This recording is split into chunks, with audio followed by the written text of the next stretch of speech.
Fita científica. Ara està mort.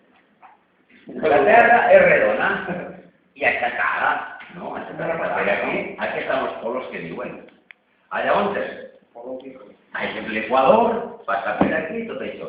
I per aquí baixa un eix, que no sempre va per aquí, a vegades varia aquí, no? Les variacions les fareu. Però ara, les últimes teories que hi ha és que la Terra és toroidal. Toroidal què és? Doncs no res més que un dònut.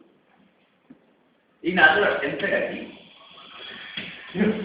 I allà on és?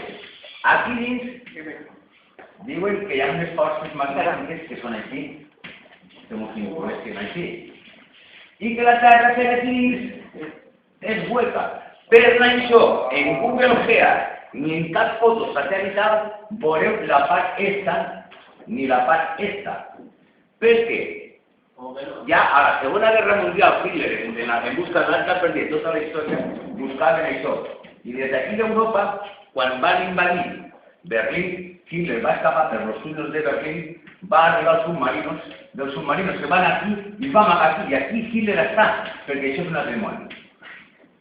És l'arte que buscava Hitler. Ara penjarà a YouTube, mira, professor científic. Llavors, calla, per favor, i atén a les coses, perquè si no, no explicaré. Tota la vida. La Terra és un dònut. És toroidal? Bueno, l'explicaré. La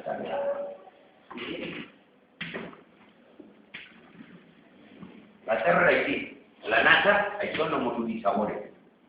¿Por qué?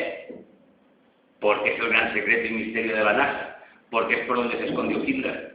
Y por muchos más que se han escondido por ahí, que los matan y después resucitan. Pero comporte, sí. Silver Stallone. Pero comporte, sí. I Franco no està, Franco. I si sacaste Franco... Franco, ara resucitarán. Hola. Franco, ara van a pagar. Espanyoles. Avui mateix ha sortit. Espanyoles. Sumit. He fumat esta matinada. Ara volen reconstruir el Valle de los Caídos en 2.000 millones de pesetes, d'euros, mentre a nosaltres pase. Ja ho veureu, aquesta notícia és nova. A França, ara volen reconstruir el Valle de los Caídos en 2.000 milions d'euros. I per sanitat, i per estudis no hi ha res. S'ha acabat. Que se roda.